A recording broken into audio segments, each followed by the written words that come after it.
सरस्वते नमः। श्री गुरुभ्यो नमः। जगद्गुरु नरेंद्राचार्य महाराज की जय।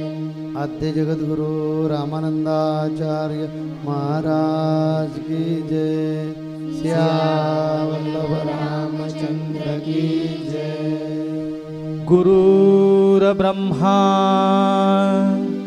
गुरुर्विष्णु गुरुर्देवो महेश्वरा गुरुर्साक्षात् परब्रह्म तस्मै श्री गुरवे नमः। सार्थ श्रीमद्दासबोध दशक 13वा समास दुसरा सारासार निरूपण। श्रीराम ऐका सारासार विचार उभारले जगडंबर। त्यात कोण सार कोण असार विवेके ओळखा। दिसेल ते नासेल आणि येईल ते जाईल। जे असतची असेल तेची सार। मागा आत्मानात्म विवेक बोलिला अनात्मा ओळखून सांडिला। आत्मा जाणता लागला मुळीचा मूळ तंतू। मुळी जे राहिले वृत्ती झाली पाहिजे निवृत्ती। सारासार विचार श्रुती बरा पहावा। नित्यानित्य विवेक केला आत्मा नित्य सा निवडिला। निवृत्ती रूपे हेत उरला निराकारे। हेत म्हणजे तो चंचळ निर्गुण म्हणजे निश्चळ। सारासार विचारे चंचळ होऊन जाते। खोटे सांडून खरे घ्यावे तरीच परीक्षवंत म्हणावे। असार सांडून सार घ्यावे परब्रह्म ते। पुंडलिक वरदे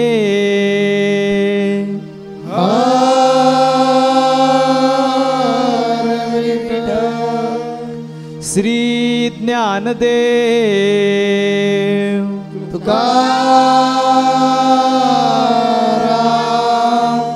पंढरीनाथ महाराज की जय। जगद्गुरु नरेंद्राचार्य महाराज की जय। अनंत श्री विभूषित जगद्गुरु रामानंदाचार्य श्री स्वामी नरेंद्राचार्यजी यांच्या महन्मंगल चरणकमलांना कोटी कोटी वंदन करून उपस्थित बंधू आणि भगिनींना श्री गुरुदेव। मागच्या आठवड्यामध्ये आपण माऊलींच्या मुखाने अतिशय अमृतमय वाणी अशी इतकी सुंदर ऐकली। आत्मा आणि आत्मा विवेक किती सुंदर वर्णन आणि सुंदर आपल्याला ऐकायला मिळालं। तोच भाग आता आपण पुढे बघणार आहोत। आत्मा आणि अनात्मा म्हणजेच काय तर आत्मा हे सार आहे आणि अनात्मा हे असार आहे। त्याचं अतिशय सुंदर निरूपण या समासामध्ये श्री समर्थांनी केलेलं आहे आणि या समासाला नावही दिलेलं आहे सारासार निरूपण। आता सारासार म्हणजेच काय तर याच्यामध्ये दोन आहे अर्थ, सार आणि असार। आपण मागच्या आठवड्यात बघितलं आत्मा आणि अनात्मा म्हणजेच काय सार आणि असार। या सार निवडायचा आहे आणि असाराचा त्याग करायचा आहे याचंच अतिशय सुंदर असं निरूपण या समासामध्ये आपण समर्थांनी केलेलं आहे आणि ते आपण बघणार आहोत। आता असार आणि सार बघा, अशी मागच्याच आठवड्यामध्ये आपण बघितलं आत्मा हा कसा आहे तो नित्य आहे, शाश्वत आहे, बरोबर आहे की नाही। आणि हे जे जडदेह आहे हा शरीर आहे हे कसं आहे ते अशाश्वत आहे, नश्वर आहे, नाशिवंत आहे। परंतु समर्थांनी ते सांगितलं की जोपर्यंत आत्मा आहे तोपर्यंत तो प्रगट होण्यासाठी असाराचं त्याला साथ घ्यावी लागते। म्हणजेच काय हे नश्वर शरीराची जोपर्यंत या नश्वर शरीरामध्ये तो आत्मा आहे दोन्ही पण एकत्र असल्यावरच या शरीराला किंमत आहे। ज्यावेळेस या शरीरातून या देहातून हा आत्मा बाजूला जाईल त्यावेळेस हे शरीर काय होईल तर प्रेतवत होईल। म्हणजेच काय, आणि तो आत्म्याला प्रगट होण्यासाठी साथ कोणाची घ्यावी लागते, तशा देहाची घ्यावी लागते. म्हणजेच काय, असार आणि सार हे एक नाण्याच्या जशा दोन बाजू असतात तसा, म्हणजे त्या आत्म्याला, त्या प्रगट आत्म्याला आपण बघतो की चर्मचक्षुनी तर नाही दिसत, म्हणून ह्या आत्म्याला प्रगट होण्यासाठी देहाची आवश्यकता आहे. आणि या देहातून जर आत्मा बाजूला काढला तर ते देह प्रेतवत होईल. म्हणजेच काय, दोन्ही पण एकमेकाला पूरक आहे. परंतु या ज्ञानमार्गामध्ये, आध्यात्मिक मार्गामध्ये साधकाने, शिष्याने, भक्ताने वाटचाल करत असताना काय लक्षात घ्यायचं आहे, म्हणजेच कसली निवड करायची आहे. बरोबर आहे की नाही. निवड म्हणजेच काय, तर विवेक. आज आपण असार भौतिक दृष्टीने सगळीकडे बघतोय, या चर्मचक्षूंनी जे जे आपल्या डोळ्यांनी दिसतं ते सगळ्यांचा एक दिवस नाश होणारे नाशिवंत आहे ते. पण जे डोळ्यांनी दिसत नाही परंतु आहे, ते चराचर व्याप्त आहे, तो काय आहे, ते सार आहे, ते आत्म आहे, ते परब्रह्म आहे, ते आत्मस्वरूप आहे. मग ते चर्मचक्षूंनी दिसत नाही, त्याला ज्ञानचक्षूंची आवश्यकता आहे. म्हणून अतिशय सुंदर असं माऊलीने आपल्या अभंगात सांगितलेले, शोध शोध रे मानवा अव्यक्त त्या देवा, तोच आहे विश्वाया परी ज्ञानचक्षुनी पहा. काय सांगितलं, अरे मानवा, त्या सत्तेची, त्या साराची जर शोध घ्यायचा असेल तर तुला या चर्मचक्षूची आवश्यकता नाही आहे, तर मग त्याला ज्ञानचक्षू आवश्यक आहे. आणि मग हे जग कसं आहे, हे सगळं सार आणि असाराने पूर्ण भरलेलं आहे. मग या आध्यात्मिक मार्गामध्ये वाटचाल करत असताना या साधकाने काय करायला पाहिजे, असाराचा त्याग करायला पाहिजे. आता त्याग करणं म्हणजेच काय, त्याग करणं यालाच अर्थ आपण सार निवडणं याला विवेक म्हणतो. आणि म्हणून समर्थाने अतिशय सुंदर अशा दोन संकल्पना सांगितलेल्या आहे की ह्या असाराचा त्याग आणि साराची निवड म्हणजेच काय, विवेक आणि वैराग्य. अतिशय सुंदर असं सांगितलं. विवेक जोपर्यंत साधकामध्ये, शिष्यामध्ये होत नाही, म्हणजेच काय, आपल्याला निवड कसली करायची आहे, त्या सत्याची करायची, त्या आत्मत्वाची आहे. हे शरीर नाशिवंत आहे. जर मागच्याच आठवड्यात सांगितलं माऊलींनी की हे शरीर मी आहे का, तर अजिबात नाही. मग मी कोण आहे, तो वेगळाच आहे, तो नित्य आहे, त्याचा कधीही नाश होत नाही आहे. मग असा हा, मग त्याची निवड करायची आहे, त्याला जाणायचं आहे, त्या स्वरूप ज्ञानापर्यंत पोचाय, त्या आत्मज्ञानापर्यंत पोचायचं असेल तर असाराचा त्याग करायला पाहिजेच. म्हणजेच काय, जे विषय सुख असेल, ते विषय, जे संसारिक विषय आहेत त्याचा त्याग होणं गरजेचं आहे. म्हणजेच काय, हे शरीर हे कसं आहे तर नाशिवंत आहे. मग जोपर्यंत आपल्याला कळत नाही, बुद्धीला कळत नाही की हे शरीर नाशिवंत आहे, किंवा ज्या भौतिक जे सुख आहे, जे विषय आहे, हे सगळे नाशिवंत आहे. म्हणजेच काय, असार आहे. आणि सार काय आहे, तर तो आत्मा आहे, तो आत्मा आहे. आणि हा आत्मा, म्हणजे या ठिकाणी मला असं सांगावं असं वाटतं की मी आत्मा आहे. हे कोणी सांगितलं, आपले जगद्गुरू श्रींच्या सद्गुरू काडसिद्धेश्वर महाराजांनी अतिशय सुंदर सांगितलेलं आहे. आत्मबुद्धी निश्चयाची तीच दशा मोक्षश्रीचे अहम आत्मा आहे, हे कधीच विसरू नये. मी कोण आहे, तर मी हा देह नाही आहे. हे नाशवंत शरीर देह आहे का, तर नाही, मी देह नाही आहे. मग मी कोण आहे, तर मी एक आत्मा आहे. आणि ज्या वेळेस ती बुद्धी विवेक करेल, म्हणजेच काय, बुद्धी ज्यावेळेस ठरवेल की नाही, मी एक हे शरीर नसून, हा देह माझा नसून, मी एक स्वतः आत्मा आहे.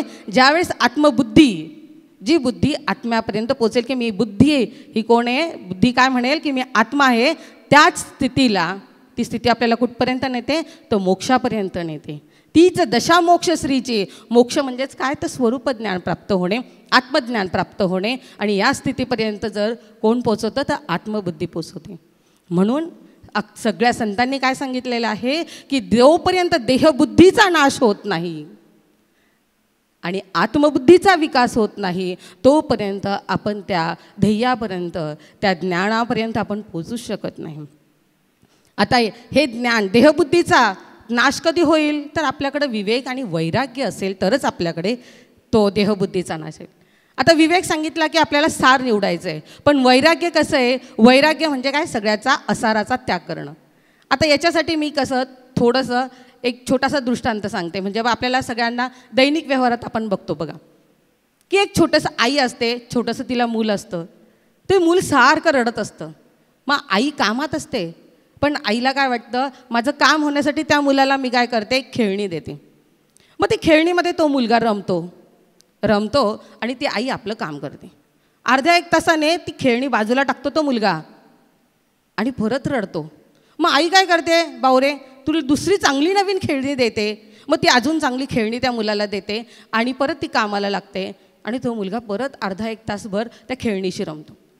परंतु बघा, या खेळण्याची सुद्धा तो खेळण्याचा ज्या वेळेस त्याला वीट येतो त्यावेळेस तो सगळ्या खेळण्या लाथडतो आणि त्यावेळेस तो रडतो.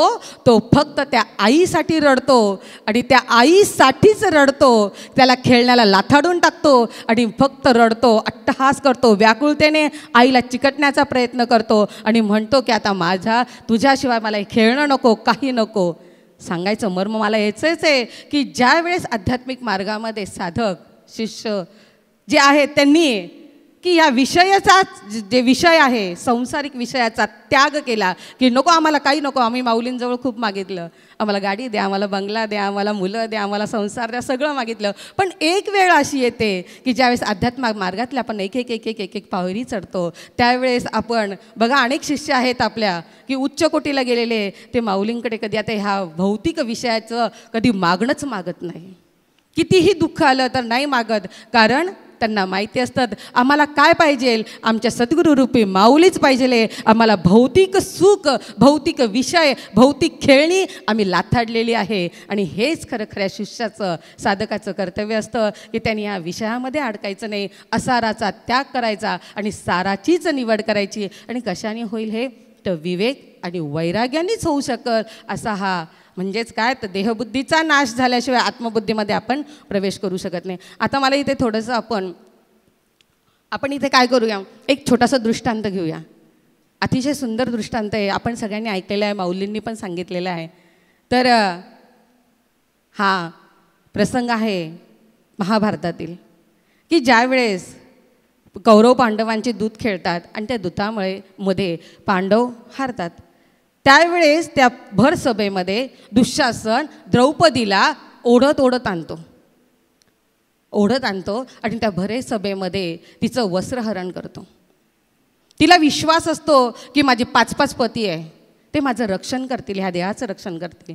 त्यांच्याकडे याचना करते पण तेही मानाखाली घालतात. त्यावेळेस तिला कळतं कृपाचार्य, द्रोणाचार्य, भीष्माचार्य आहे, त्यांच्याकडेही याचना करते पण तेही त्यावेळेस तिचं देहाचं रक्षण करू शकत नाही. त्यावेळेस तिला कळतं की या देहाचं रक्षण करणार तर श्रीकृष्ण भगवंत, अनन्य भावाने ती श्रीकृष्ण भगवंताला शरण जाते. परंतु एक करते, बुद्धीने विवेक केलेला असतो बघा, आता मला भगवंताशिवाय दुसरं तिसरं कोणीही नाही आणि माझं याच्यातून मला वाचवू शकेल, या देहाचं रक्षण करेल. आणि म्हणून बुद्धीने विवेक केला आणि ती काय करते, आपले दोन्ही हात, जो साडीचा पदर असतो तो आपल्या छातीवर धरते आणि 2 हात छातीवर असतात आणि नामस्मरण भगवंताचा धावा करते. भगवंत प्रगट होतात का? अजिबात नाही.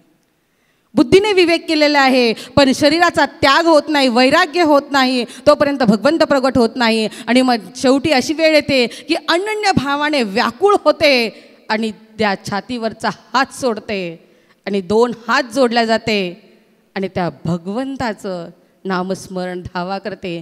हे कृष्ण भगवंता, तूच आता हा देह नाशिवंत आहे, तुला वाहिलेला आहे, तुला अर्पण केलेलं आहे, मग याची विटंबना करायची किंवा लाज राखायची हे तुझ्या हातात आहे. आणि ज्यावेळेस 2 हात जोडते, विवेक आणि वैराग्य ज्यावेळेस येतं त्याच वेळेस तो भगवंत प्रगट होतो. आणि आपल्याला सगळ्यांना माहिती आहे की श्रीकृष्ण भगवंताने द्रौपदीची लाज राखली आणि साड्या पुरवल्या. सांगायचं तात्पर्य हेच आहे याच्यामधून, दृष्टांतून, की जोपर्यंत विवेक आणि वैराग्याचा विवेक करून चालत नाही या भक्ती मार्गामध्ये, तर त्याच्या जोडीला हा वैराग्य येणं आवश्यक आहे. आणि विवेक वैराग्यातूनच आपल्याला काय होतं, तर आपली देहबुद्धी नाश पावते आणि आत्मबुद्धीमध्ये प्रवेश होतो. भगवंत कधी प्रगट झाले की ज्यावेळेस अनन्य भावाने व्याकुळतेने तिने 2 हात जोडले आणि देहावरचा हात काढला. म्हणजेच काय केलं तिने, तर मीचा त्याग केला बघा, देहरूपी मीचा त्याग केला आणि त्याच वेळेस तो भगवंत प्रगट झाला. साधक आणि शिष्याने असंच करायचं, जोपर्यंत मी आहे तोपर्यंत भगवंत प्रगट होत नाही. मग तो भगवंत कधी प्रगट होईल, की ज्यावेळेस मीचा त्याग होईल आणि त्यावेळेसच तो भगवंत, म्हणजे तो मी आहे आणि मी तोच आहे या ज्ञानापर्यंत आपण पोचू. पण हे कधी शक्य होईल? हे शक्य होईल ते फक्त सद्गुरूंच्या कृपेने. सद्गुरूंच्या सहवासाने आणि सद्गुरूंनी दिलेल्या साधनेने, सद्गुरू कृपेनेच आपण या ज्ञानापर्यंत, या वैराग आणि विवेकापर्यंत पोहोचून जाऊ शकतो आणि देहबुद्धीतून आपण बाजूला येऊ शकतो. मग सद्गुरूंशिवाय हे ज्ञान कोणीच देऊ शकत नाही. आणि म्हणून माऊलींनी अतिशय सुंदर सांगितलेले, सद्गुरूंनी श्रेष्ठ दुजा नाही कोणी, म्हणून त्याचे विभक्त राहू नये विभक्त. गंगा जैसे मन, प्रत्यक्ष भगवंत आहे त्यांच्याजवळी, आहे त्यांच्याजवळी. ईश तो सावळ, अर्क तो पिंडी माझी उतरला अर्क, स्वानंदी बुडाला. स्वानंद म्हणे, नरेंद्र म्हणे, स्वानंद घ्यावा वेळोवेळा. आणि मग असा आत्मज्ञानाचा जो स्वानंद आहे, स्वतःचा आनंद, स्वस्वरूपाचा आनंद आहे, तो कुठे मिळेल? तर सद्गुरूंच्या चरणाजवळ मिळेल. पाय तुझे रे, पाय तुझे रे, पाय तुझे रे गुरुराया, हीच माझी देवपूजा. या अभंगातून आपण काय शिकायचं, काय घ्यायचं आहे? तर गुरुशी इतकं एकरूप झालं पाहिजे. निशिदिन म्हणजे रात्रंदिन, निशिदिन शिर पायी, हे शिर तुझ्या चरणावर आहे. निशिदिन शिर पायी, गुरु विन दैवत नाही. मला दुसरं कोणी, गुरूंशिवाय दैवतच नाही. इतका आपण ज्यावेळी एकनिष्ठ होऊ त्यावेळी आपल्याला हे खऱ्या अर्थानं सार आणि असार वेगवेगळं निवडता येईल. राजहंसाची दृष्टी त्यावेळी आपल्यामध्ये प्राप्त होईल, त्यावेळी गुरूंची आपल्याला कृपा होईल. त्यावेळी राजहंसाला आपण दुधामध्ये दूध मिश्रित पाणी दिलं तर म्हणे तो राजहंस फक्त दूध प्राशन करतो आणि पाणी तिथेच ठेवतो. साधकाला सुद्धा तसंच करता आलं पाहिजे. कारण अनात्मा आणि आत्मा या दोन गोष्टी मागच्या सत्संगामध्ये आपण पाहिलेल्याही आहेत आणि त्याच्यावर आता जास्त बोललो तर आपला वेळ पण संपलेला आहे. तर आत्मा जो आहे हा नाशिवंत नाही आहे, तो जड नाही आहे, तो दृश्य नाही आहे. तर उलट अनात्मा हा दृश्य आहे, जड आहे, त्याचा नाश होणार आहे. त्यामुळे त्याचा नाश होणार आहे, त्याच्या मागे पळून पळून आपण थकून जाणार. म्हणून इथे समर्थ रामदास स्वामी आपल्या दासबोधामध्ये आपल्याला सगळ्यांना सांगतात की सार घ्या आणि असार सोडा. म्हणजे असार म्हणजे चोथा समजूया आणि सार म्हणजे अर्क समजूया. व्यावहारिक भाषेमध्ये मी तुम्हाला सांगितलं आहे, सार म्हणजे एखाद्या गोष्टीचा आपण काय करतो, रस काढून घेतो आणि चोथा असतो तो फेकून देतो. त्याच्यामध्ये जीव नाही. जोपर्यंत त्याचं सार होतं तोपर्यंत त्याला किंमत होती.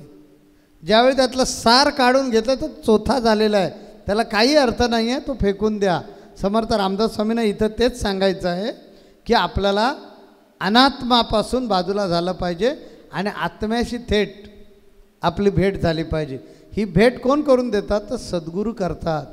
म्हणून गुरुविण दैवत नाही. या कलियुगामध्ये देव कधी येऊन प्रत्यक्ष आपल्याला मार्गदर्शन करणार नाही, तर ते साधू संतांच्या माध्यमातून, गुरूंच्या माध्यमातून आपल्याला होणार आहे. म्हणून सर्वच संतांनी सांगितलं आहे गुरुविण दैवत नाही. गुरुसारखं कुठलाही दैवत नाही. गुरु हाच देव, गुरु हाच ईश्वर असं मानून ज्यावेळी तुम्ही त्याच्यावर पूर्ण भार टाकाल. तसं मागाशी ताई बोलली की द्रौपदीचं उदाहरण सांगितलं या ताईने की द्रौपदी जोपर्यंत साडीला पकडून आहे तोपर्यंत भगवान कृष्ण साडी पुरवायला तयार नव्हते. ज्यावेळी दोन्ही हात सुटले त्यावेळी परमेश्वराला साड्या पुरवाव्याच लागल्या. कारण ती आता काय झालेली आहे की साह्यहीन झालेले आहे, तिला आता साह्य करावंच लागेल. तसा सद्गुरू आहे की तुम्हाला त्या साऱ्यापर्यंत केव्हा घेऊन जाईल की ज्यावेळी तुम्ही त्याच्यावर पूर्ण भिस्त ठेवाल त्यावेळी तो तुम्हाला तिकडे घेऊन जाईल.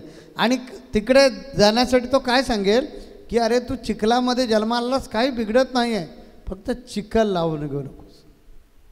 अनासक्त जग, कुठल्याही वस्तूची आसक्ती ठेवू नकोस. मिळाली तर जरूर उपभोग घे, मिळाले नाही तर ते सोडून दे. असा ज्यावेळी तू अनासक्त जगशील त्या तुला असार टाकून सार कसं वेचायचं ही कला प्राप्त होईल. समर्थ रामदास स्वामींना दासबोधामध्ये हेच सांगायचं आहे की तुम्ही असाराचा त्याग करा आणि साराचा स्वीकार करा. म्हणून तुमचं मन हे निवृत्तीकडे वळवा. मन एकच आहे, पण मनाच्या दोन अवस्था आहेत, एक प्रवृत्ती आणि दुसरी निवृत्ती. मनाला प्रवृत्तीकडे वळवलं की या मनाला किती दिलं तरी कमी असणार. त्या आंबेवाल्याची मी गोष्ट सांगतो बघा, अनेक वेळा ऐकलेत तुम्ही की त्याला सासऱ्याने आंब्याची पेटी पाठवली, एक आंब्याची पेटी पाठवली, ते कौतुक नाही वाटलं म्हणून म्हणाला काय एकच पाठवली ना, काय 100-200 आंब्याच्या पेट्या पाठवल्या नाहीत ना, म्हणून पुढच्या वर्षी 100-200 पाठवल्या तरीसुद्धा त्याचं समाधान झालं नाही. 100-200 पाठवलं नाही का, बाग माझ्या नावावर नाही करून दिली, बाग नावावर करून दिल्यानंतर सुद्धा म्हणाला ही एकच बाग दिले ना, सगळी काय इस्टेट नावावर करून दिले का. असा माणसाचा स्वभाव आहे. म्हणून समर्थ रामदास स्वामी सांगतात की मनाला प्रवृत्तीतून बाहेर आणा आणि मन निवृत्तीकडे घेऊन जा. मन निवृत्तीकडे नेलं तर तुम्हाला ज्याला तुम्ही शोधताय तो तुम्हाला जळी स्थळी काष्टी पाशाने जिकडे बघाल तिकडे तुम्हाला तो दिसणार. आणि तो दिसल्यानंतर मग आपण दावा करतो अणु रेणू देव आहे. अरे बाबा सगळीकडे आहे. नामदेव महाराजांनी सांगितलं आहे अणु रेणूपासून ब्रह्मांडे भरिला तो म्या विठेवरी पाहिला. तेच आपल्याला तुकोबारायांनी सांगितलेलं आहे की सगळीकडे चराचरामध्ये देव आहे. म्हणून तुकोबाराय बोलतात वृक्ष वल्ली आमा सोयरे वनचरे. म्हणजे अरे वृक्षवल्लीपासून सर्वत्र कुठे नाही अशी जागाच नाही आहे, असा सगळीकडे तो भरलेला आहे. ह्याचं आपल्याला केव्हा यथार्थ दर्शन घडतं की आपलं प्रवृत्तीचं मन ज्यावेळी निवृत्तीकडे लागतं, ज्यावेळी आपल्या मनाला निवृत्ती निर्माण होते, ते क्षणोक्षणी जिथे बघाल तिथे ते परमेश्वराचा वास दिसू लागतो. परमेश्वर आपण होतो. आणि मगाशी माझ्या गुरुदेवांचं आठवण या ताईने केली. माझे गुरुदेव नेहमी सांगायचे मी आत्मा आहे. ते काय म्हणायचे, मी आत्मा आहे. आणि अगदी निश्चयानं म्हणायचे. ते समाजानं लिंगायत धर्माचे होते. लिंगायत धर्मामध्ये लिंग गळ्यात बांधलंच पाहिजे. परंतु माझे सद्गुरूबद्दल मला इतका अभिमान वाटतो, स्वाभिमान वाटतो, त्याने आयुष्यात कधी हे पार्थिव लिंग गळ्यामध्ये घातलं नाही. ते म्हणाले मला त्या स्वरूप लिंगाचा दृष्टांत झाला, स्वरूप लिंग मला कळलं आहे. ते बाह्यलिंग अनात्मक लिंग मी कशाला घालू, मला आत्मलिंग समजलं आहे. आणि म्हणून मी निक्षून सांगतो सिद्धरामेश्वरांच्या आण घेऊन सांगतो मी आत्मा आहे. तर ही मी आत्मा आहे ही संकल्पना दृढ होण्यासाठी मनाला प्रवृत्तीपासून निवृत्तीकडे नेलं पाहिजे. आणि निवृत्तीकडे कोण घेऊन जाऊ शकतात, तर सद्गुरूच नेतात. म्हणून आपण या सद्गुरूंच्या संगतीत आलं पाहिजे. त्या संगतीचं नाव आहे संत संग. म्हणून संतांची संगत धरा, करू नका तुम्ही काही, संत संग ध्यानी धरा. संतांची संगत धरा, तुमच्या जीवनाचं कल्याण झाल्याशिवाय राहणार नाही. ही मी काडसिद्धांची आण घेऊन तुम्हाला सांगतो की हा जर संतसंग हे जर संतसंग तुम्ही कधी चुकवले नाहीत आणि आम्ही लोकांनी जे सांगितलं, आम्ही ज्या मार्गाने तुम्हाला घेऊन जात आहोत त्या मार्गाने प्रामाणिकपणे आलेत, मनानं आलेत, नुसते शरीरानं नाही, तर मला काडसिद्धांची आण आहे. मी काडसिद्धांची शपथ घेऊन सांगतो, ज्याप्रमाणे आम्ही काडसिद्धांच्या कृपाछत्र छायेखाली घडलो तसेच तुम्हीसुद्धा घडाल. तुमच्याही जीवनाचं सोनं होईल याची मी खात्री बाळगतो, की मला खात्री आहे. म्हणूनच मी तुम्हाला आवर्जून सांगतो की नेहमी संत संघाला या. आपण या ठिकाणी थांबूया आणि परत पुढच्या आठवड्यामध्ये संत संघामध्ये परत भेटूया. पुढे समर्थ रामदास स्वामी काय सांगतात ते ऐकण्यासाठी. श्री गुरुदेव. जगद्गुरु नरेंद्राचार्य महाराज की जय. सद्गुरु काडसिद्धेश्वर महाराज की जय. संत शिरोमणी गजानन महाराज की जय. आद्य जगद्गुरु रामानंदाचार्य महाराज की जय. सियावर रामचंद्र की जय.